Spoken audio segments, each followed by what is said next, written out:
Today's conversation absolutely demanded that both myself and my guest walk the walk, practice what it is we preach as two performance coaches. Look, I'm going to be candid. Doc and I ran into countless tech issues throughout multiple attempts to record this conversation. And I've gone back and forth about whether or not to share it because the first 10 minutes or so, the audio quality is not the best. I've listened to it multiple times. It's not the best audio quality, but it is incredibly valuable. And sure, we could have recorded an entirely separate conversation, but this was so organic, so raw, vulnerable, natural, present in the moment. It would be a disservice not to share it with you. So just want to be very candid, not the best audio quality for about the first 10 to 12 minutes. It does get better. We were able to stop the recording, start a fresh one, and then not skip a beat the remaining 35 or 40 minutes after that. So I do apologize for the audio quality not being up to par, but I promise after listening to this conversation and applying what it is you learn, your overall score is going to get closer, if not below par. So without further ado, I'm excited to introduce today's guest. I have the privilege of sitting down with renowned neuroscientist and performance psychologist, Dr. Gary Sales, also known as the Scratch Golf Doc on Instagram. Let me make sure I didn't butcher his Instagram handle. Scratch Golf Doc, I was right. Link in the show notes. And in this conversation, we unpack what truly separates elite world-class performers from everyone else. This conversation goes far beyond the regurgitated surface level, and I use air quotes, mental game tips that every other podcast discusses. We dive into identity, which you know is near and dear to me and my work. Trust, discipline, the misunderstood role of control, especially for high-achieving Type A individuals like yourself. Dr. Sales shares decades of experience working with elite athletes across multiple sports and reveals why the best in the world don't just want success, they absolutely need it.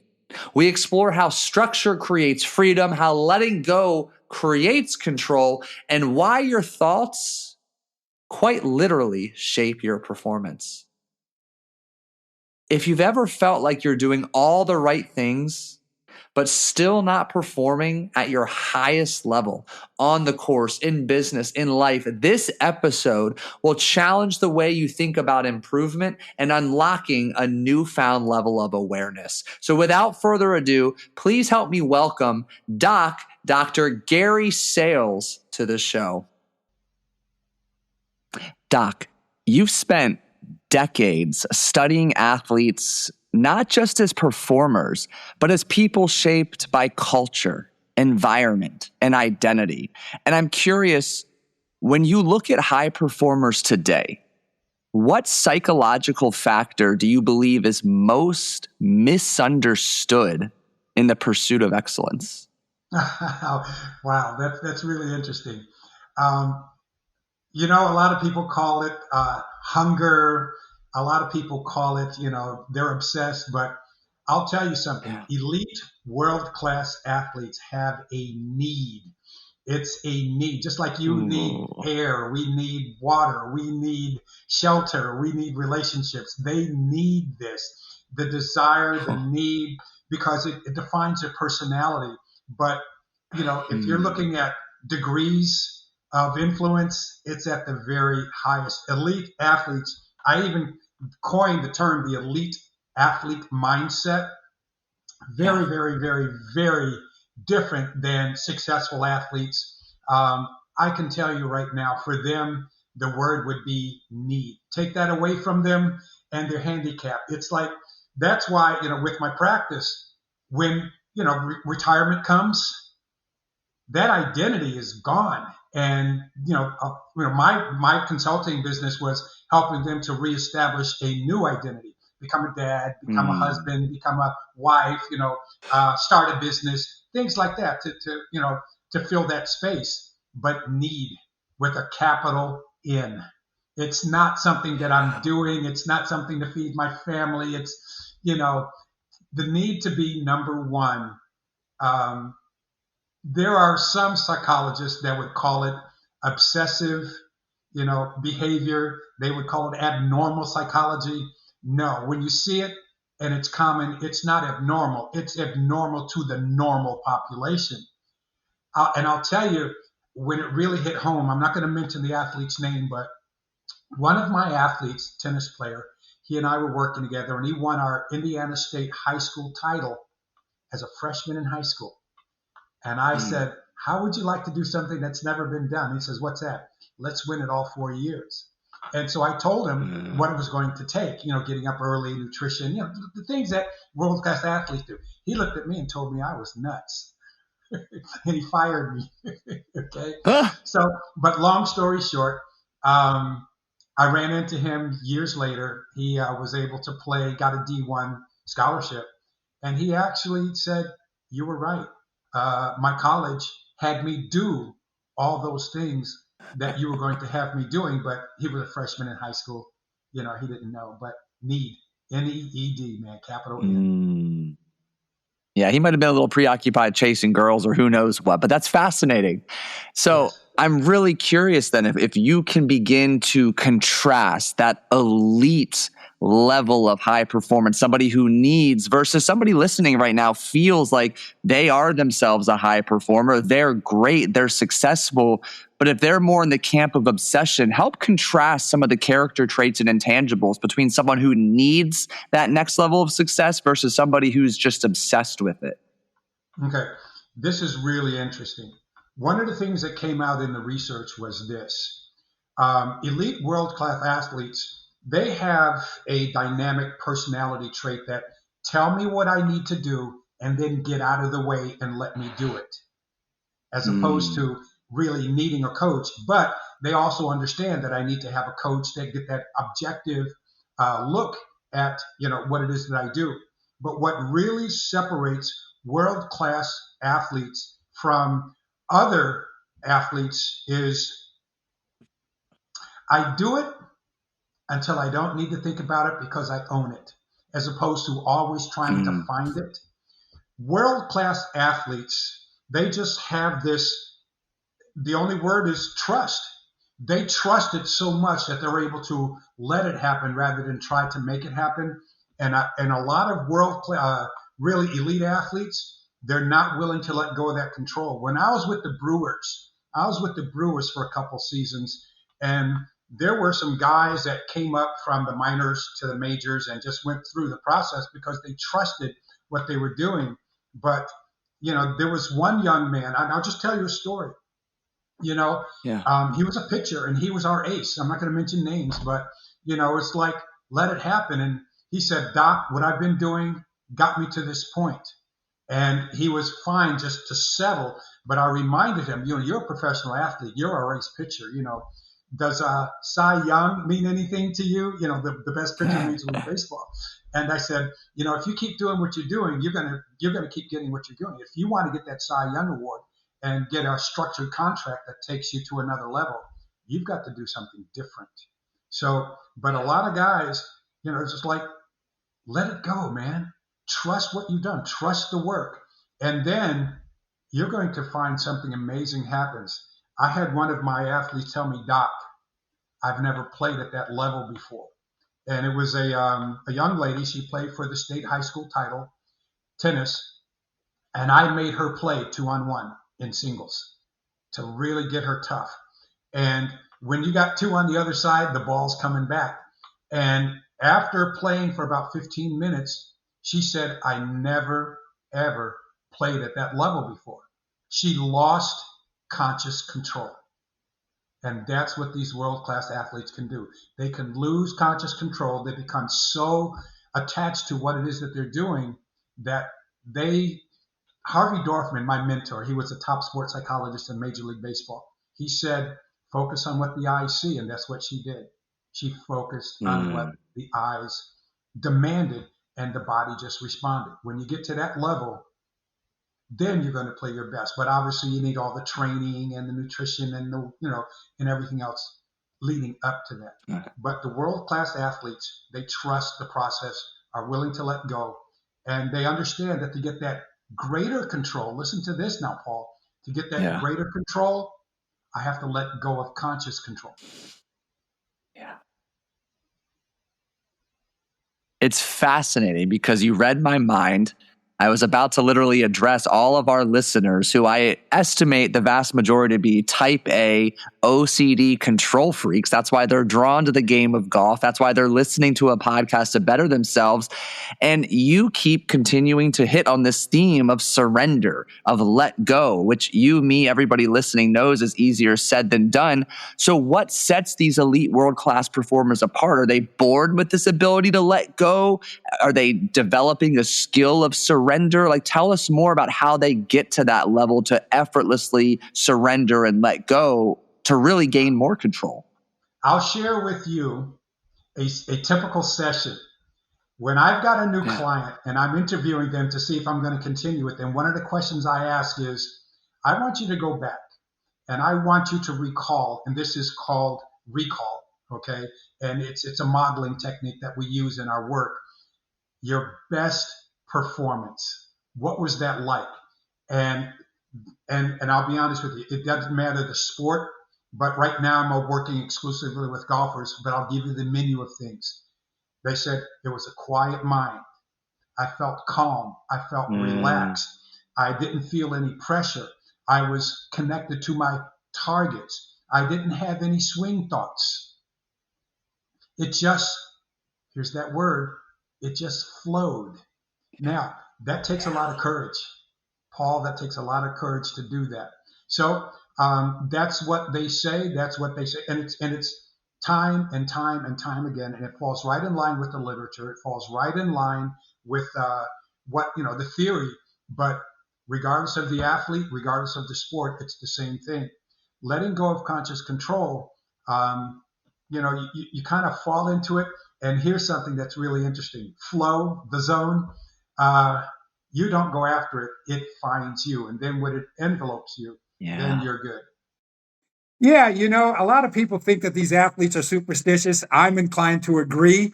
I've worked with a lot of guys, they don't want to change their routines. And if they do change a routine, it's going to be in the off season, which is what I recommend. But no, if what I did got me to where I am, I want to continue on that path because trust me, the slightest miscue can be the difference between a big contract, winning and losing, endorsements, and things like that. There's a lot more at stake. And as a result, there's a lot more pressure, which is why the work that we do, my colleagues, is so important to get the guys to focus on and control the controllables. And, we teach them that sometimes that control comes by relinquishing control and trusting the work that you do. But yes, they're very, very adamant about maintaining structure, go to bed at the same time, get up at the same time, same meal, same training regime. And then here's something that I really see more of these days, and that is they're quantifying every aspect of their training. Okay.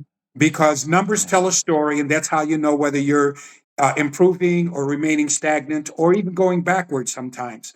But the landscape has changed. I've been doing this, oh my gosh, man, since before you were born, son. Okay. So I'm going to tell you, the industry has changed, but the bottom line is pretty consistent over the years. Excellence comes from discipline, and that discipline is showing up and doing the work and doing the work at a high level.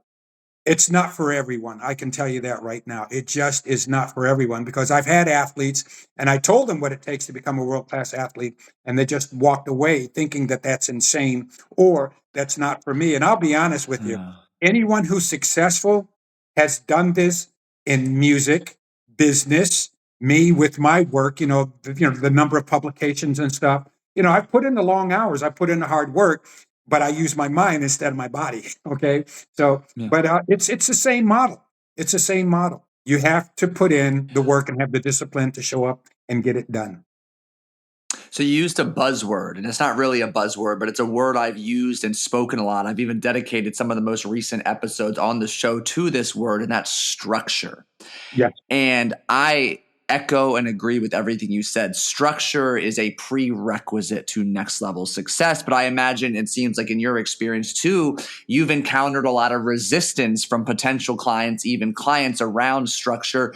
What are some of the hidden values or under the radar benefits that structure provides that makes it so positively impactful to get to that next level? It puts things on automatic pilot. Trust me. When things just flow, and I'm talking about, let me share a story with you. All right. I brought in student athletes from Indiana University, men, women, basketball, football, and they're in front of my students. It's a large lecture hall, about 300 students. And we were talking about structure. And the biggest for student athlete, D1, um, you know, time management is the most important skill in order for you to be successful. And I'll share something with you. And this is the comment. One of the students said, "How can you do that?" And you know what the reply was? "It's what we do. It's what we do." In other words, I accept the challenge, the sacrifices that are required, the pain, that I have to go through, managing my time with regard to books and balls, 80 hours a week. It's what we do. So you just get on automatic pilot. And the thing about it is, when somebody doesn't show up, there's a culture that's all there. Somebody shows up 2 minutes late, 3 minutes late, everybody else gets on them because you are holding us back in the team environment, or a coach, or if a coach shows up late, the athlete who's the employer at the pro level will say, "You showed up late." They protect it. They protect it because they know I can't feel like I'm catching up. I want to feel like I'm at that level or ahead of the competition. And I'm not going to do anything to make me feel like I have to catch up. I want to stay where I am. Or if I'm catching up, I want to stay steady so that I can catch the competition and become number one in the world. Yeah, that's really well said. So it's interesting too. Like we've talked about some of the facets of achieving elite world class success. And we both know it's incredibly multifaceted. There's talent, there's skill, there's circumstance, an element of luck, but there's always the undeniable amount of tenacity, work ethic. So I'm curious because a lot of our listeners right now, they really resonate and identify with being a hard worker or even being a grinder. Yet they still struggle to produce elite level results. So, from your research, your experience, how can someone's identity actually become the invisible ceiling that limits their performance and potential? Paul, that's a great question. And that's one of the things, one of the joys that I have in my work. When I sit down and I use modeling, go back and tell me what worked that gave you that success. But I also ask, what's holding you back? And when they talk about my bad habits or my wrong attitude or my resistance to change or my stubbornness, a lot of times it's a conversation. All of my clients journal, we keep journals, all right? And then we put together a program. Now, I always do a checklist because I have a holistic approach on the first day. We're looking at diet, nutrition, physical skill development, and things like that because I am a neuroscientist. I do performance psychology, and I want to make sure that the growth mindset is there. And it generally is. That's not the problem. The problem, believe it or not, and I tell them and I tease them, come on, this is going to get you to the promised land right here. This is what I do. Come on, man, tap that temple. And I said, that's what's going to take you to the next level. Your attitude, your beliefs about yourself, the system that you're in, the system that you've created. And so, are you willing to adapt? I don't say change. Change, that seems threatening. Are you willing to adapt to the nuances and the requirements that it takes to achieve the goals that you have? Finding the discipline to do it, not an issue. Finding the methodology to do it, not an issue. But getting them to believe that it's going to take them, because like I said, they don't like that word change, but they do like the word adapt. Yeah. And then at that level, it's such fine tuned. It's like a couple drops of oil and we're good because they've done the work. They've made the sacrifice. They've put in the time and they put in the work and the discipline and the motivation and everything. But they need that one little thing that opens the door that allows them to walk through. And for me, that word is, are you willing to adapt? And, we've heard this. Athletes get in their own way, and I show them how they've gotten out of their own way. Like that one young man who pitched for the Brewers. All right. And I asked him, he was, one of our ace pitchers, and he didn't want to change. But then when I said Cy Young Award, oh, he got a smile in his face. Okay, I'll listen. You know what I mean? You just got to strategize. You got to know how these guys operate. You got to know their DNA. Remember this. Tell me what I need to do and get out of my way so I can do it is how they are wired, but they know they can't do that because they need help to get to where they want to go. So I use Paul, we haven't even talked about neurolinguistics yet. You have to be very careful. I was just about to bring it up. Yeah, you have to be very careful about the terminology that you use. It's very specific. Neuroscience, how the brain works.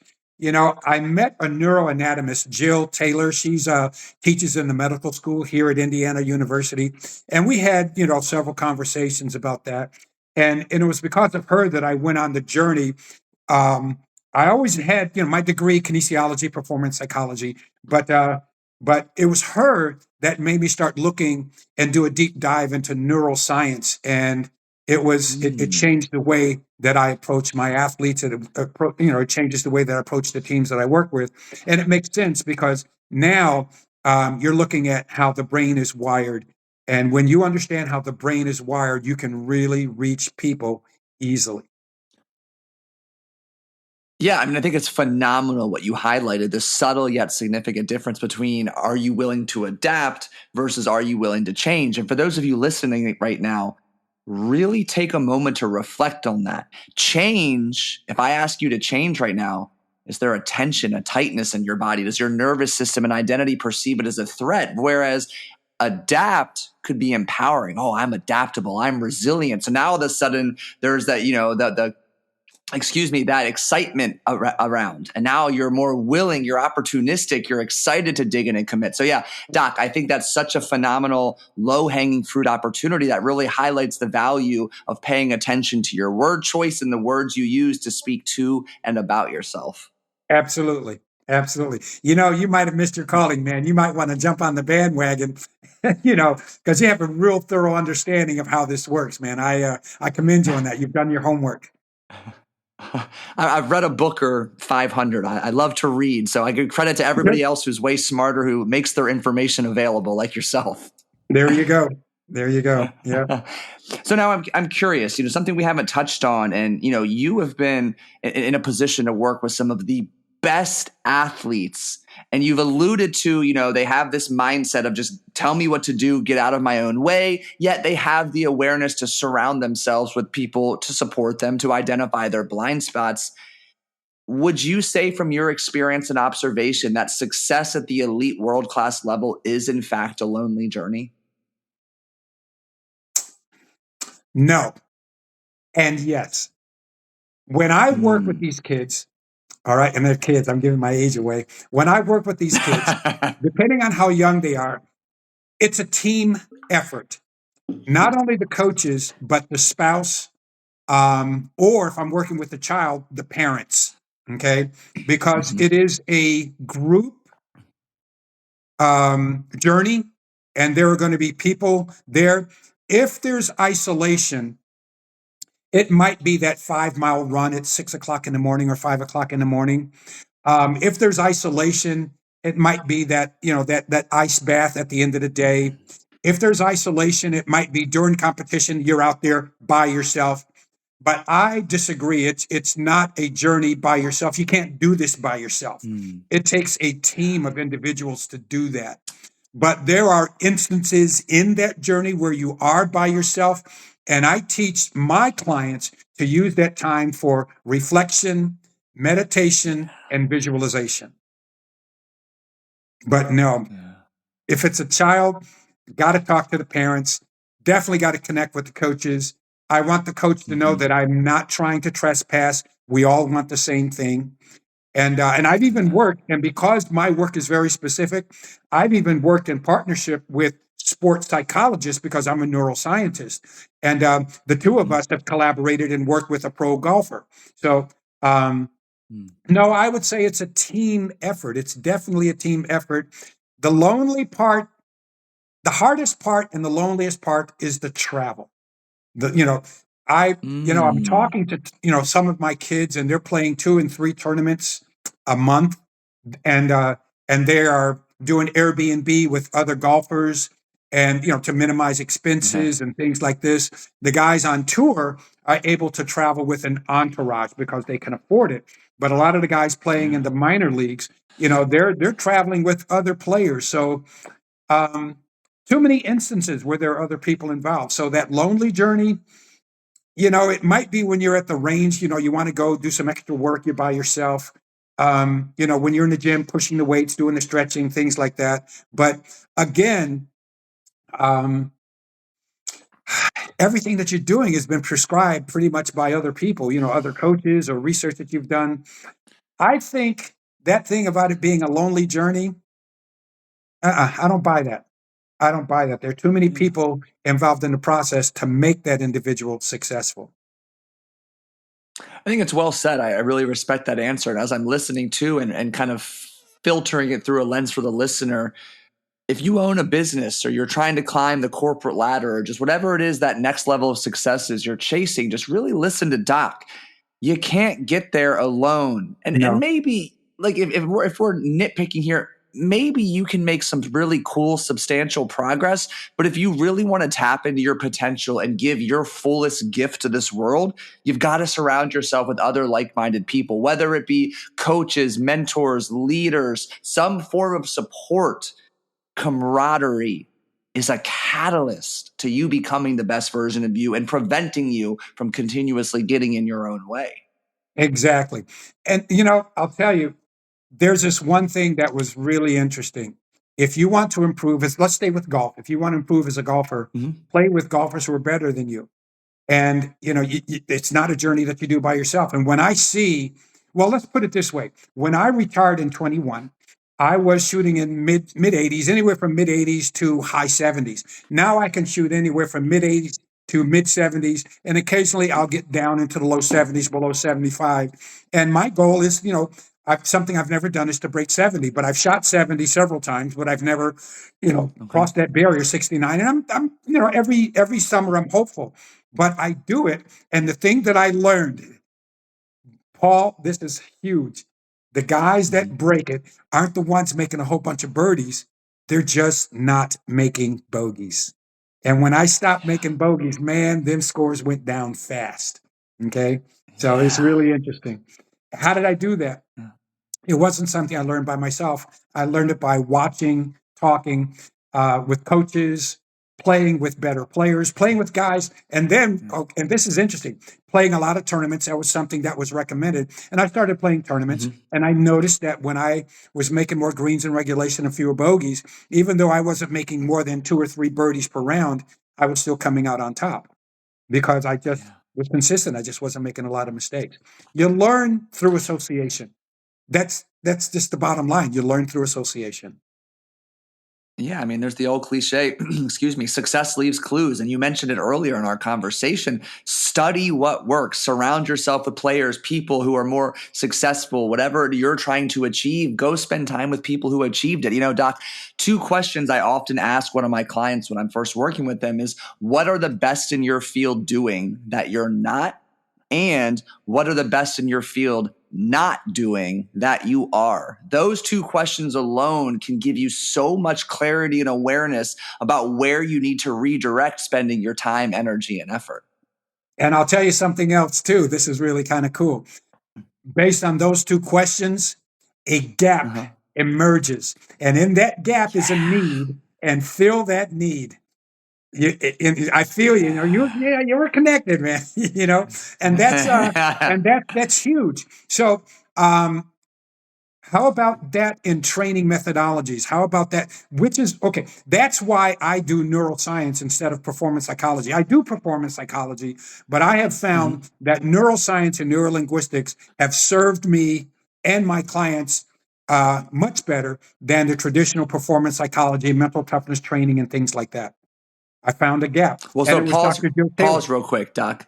I'm curious, help our listeners better understand the difference between the two. You and I know what we're talking about, but for somebody listening, performance psychology, sports psychology, they've heard that. Neuroscience, they're likely familiar, but help them really differentiate between the two to have a much better understanding of our discussion. Okay. Psychology is the study of the individual. We're studying personality. We're studying interaction. We're studying how one's interactions in that competitive environment actually impacts performance. But it mostly looks and centers around the personality. And then with that personality, we have what are called our life philosophies, how we go about doing the things that we're doing that are specific to you. Neuroscience studies the brain. You are what you think, you become what you believe. And whether you think you can or think you can't, you're right. I study the mind and how words matter, thoughts matter, and have a direct impact on your performance. And that's where it begins. And that's where it ends. And I've been doing it so long that when I do an audience, I can do role playing and I can bring people up. Let me give you an example. I brought, when I was with the San Diego Chargers before they moved to LA Chargers, they brought me in. I got the biggest guy in the room, the biggest guy, 6'9", 315. All right. And I had him and I asked him, are you right-handed or left-handed? He said, I'm right-handed. So he put his arm out like this. All right. And I put two fingers on top of his wrist. And I said, just say, I can't. Just say the words, I can't, which means I can't keep my arm up. And with two fingers, I was able to lower his shoulder. All right. And then I'll lower his arm. And then on the other side, his weaker side, the left side, I said, say I can. I took two hands and it wouldn't budge.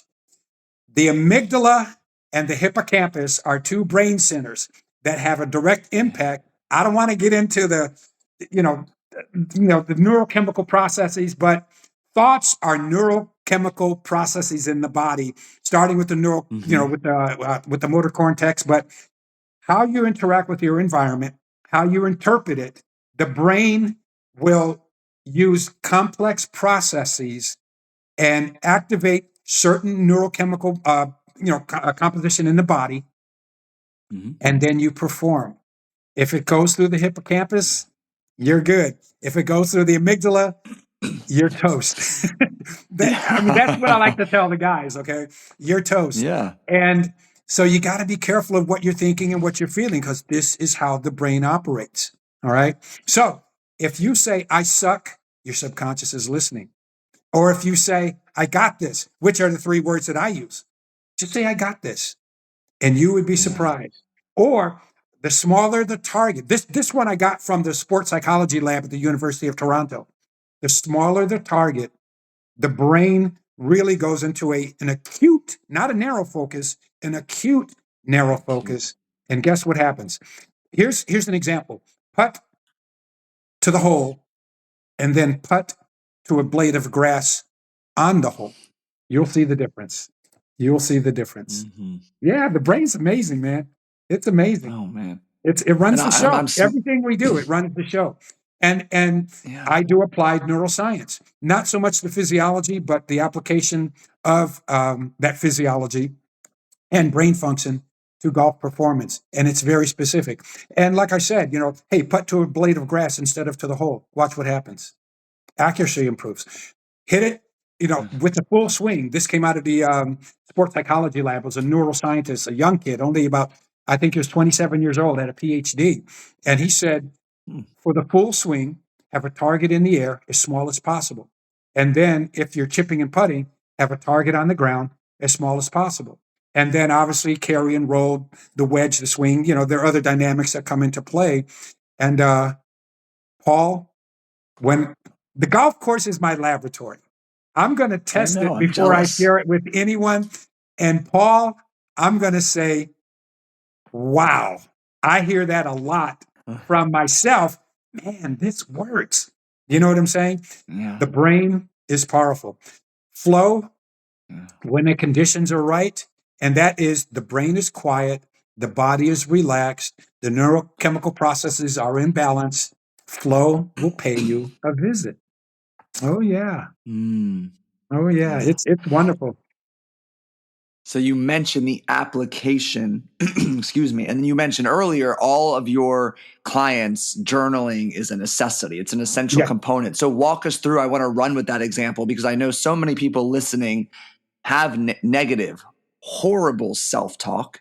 They continue to perpetuate these self-fulfilling prophecies because they speak them into existence. So if a client comes to you and is just overwhelmed with negative, harsh, critical self-talk, what is a practical application of beginning to upgrade their self-talk look and feel like? This is really interesting. I got this from way back in the late 90s, man, and it still works. So you take a blank sheet of paper, draw a line down the middle. At the top of one side, you put plus, on the other side, negative. Put all your negative self-talk on one side. All of the negative stuff that you say to yourself. And it's homework, by the way. You don't do it in the session. That's your homework assignment. And they come back, Doc, I got 2 pages. Wow. Okay. And then we work and we turn that negative into the positive. And that side on the positive side might be half a page. That's all you need, just half a page. Yeah. And it will undo the negative. So it's kind of like this. I don't want you to stop being negative. And this is very specific. One of the things that I learned in neuroscience. I don't want you to focus on stopping the negative self-talk. I want you to focus on the positive, and the negative just kind of floats away. Because, Paul, if I tell you, don't think about your tongue, the first image you have, the first thing you think about is your tongue. And that is how the brain is wired.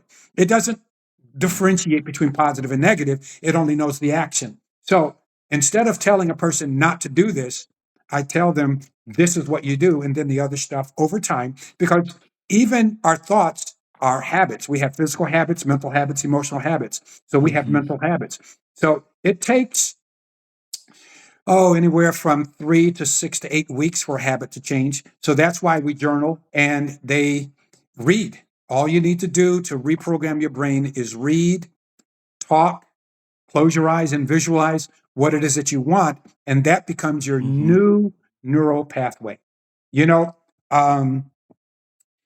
Neuroplasticity, our ability to learn and adapt to our environment, we have that capacity right up until death. So, repetition. So I'm giving them mental reps, mental exercise, mental calisthenics. And when you read or talk or anything like that, but you got to be very specific. So that's why I have them do the exercise that is specific and relevant to them. You can't go online and get this. You have to work on the things that are specific to you. And you might be trying something that's totally irrelevant to you if you go online to do this. So that's why you need someone to guide you through. And that's why I give them the homework. What is your negative self-talk? Yes.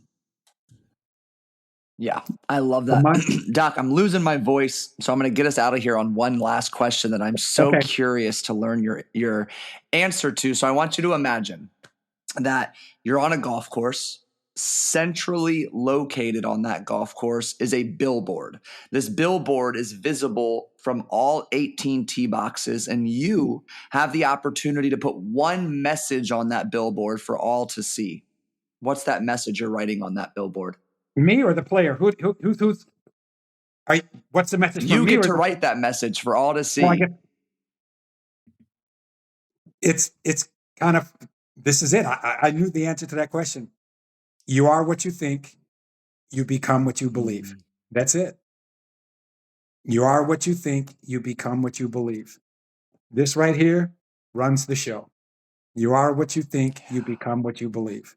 And then I take you on a journey to show you. That's my work. That's what I do. And I did that. It's really interesting.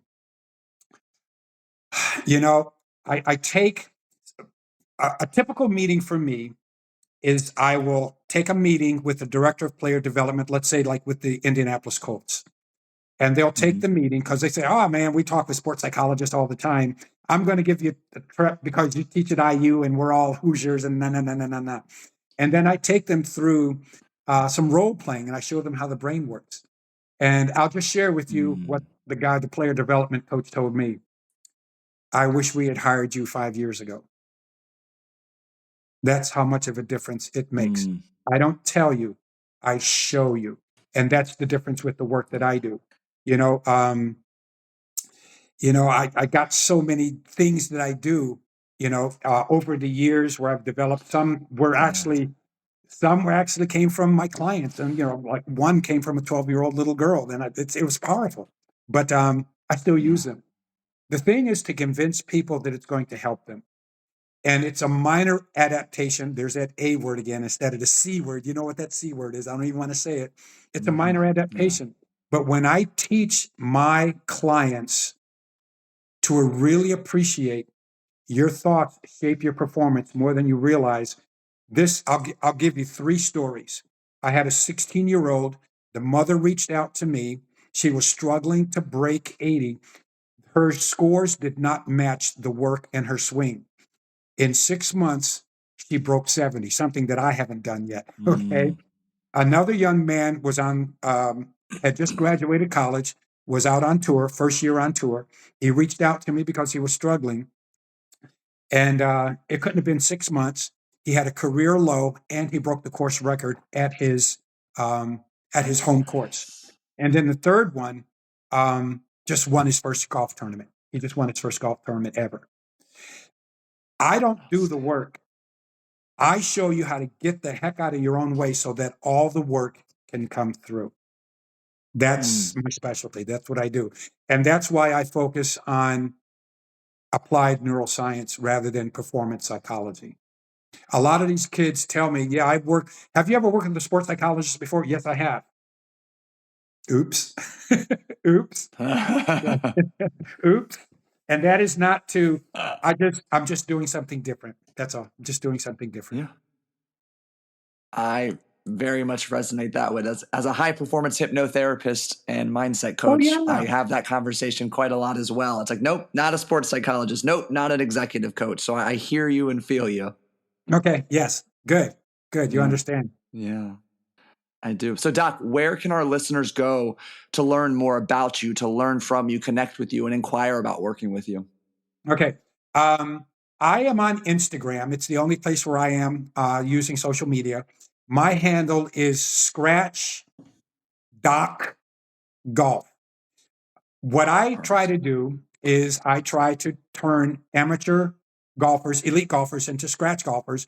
And for those who are already at scratch, how to get them to the next level. Scratch Golf Doc. And I'm on Instagram. And if you need to reach me, all you got to do is DM me. And I hired a coach. I hired a social media coach. She taught me everything. She's in London. We did a trade-off. I worked with her mental game, and she taught me how to use social media. So DM me. A year ago, I didn't know what that meant. Yeah, really. Okay. But I was a good student. And as a matter of fact, she knows she knows who I'm talking about. She's a news anchor in London. She's a avid golfer. She's an intermediate. She's getting there, but she does that. But she's an executive coach as well, and she reached out to me for help. And I was talking about how I need to reach a larger audience through social media. Not sure how to do that. Oh God, I can coach you. Well, then I'm not going to charge you. You help me, and I'll help you. And here I am, 11,000 followers in just a year. So I'm good. Outstanding. Well, Doc, this has been an absolute pleasure. Thank you so much for sharing your wisdom with us. And Paul, thank you for inviting me. This has been an honor and a pleasure. Thank you. You're very welcome. And for those of you listening, thank you for tuning in to another phenomenal, potentially life-changing conversation. I will remind you more than perhaps I ever have. Go back and listen to this conversation again. So much wisdom, so much action steps that need to be taken as a result of listening to this conversation. Your future self will thank you for listening again and for taking action. And share this. Great information needs to get out there. Help continue to support the wonderful work Doc is doing by sharing this with a fellow golfer or friend who is truly committed to becoming world class. And if you haven't done so already, it takes 30 seconds to leave a genuine rating and review on Apple Podcasts, Spotify, or wherever you're listening to today's show. Thank you again for listening. Have a great weekend. Hit 'em straight, and we'll catch you in the next episode.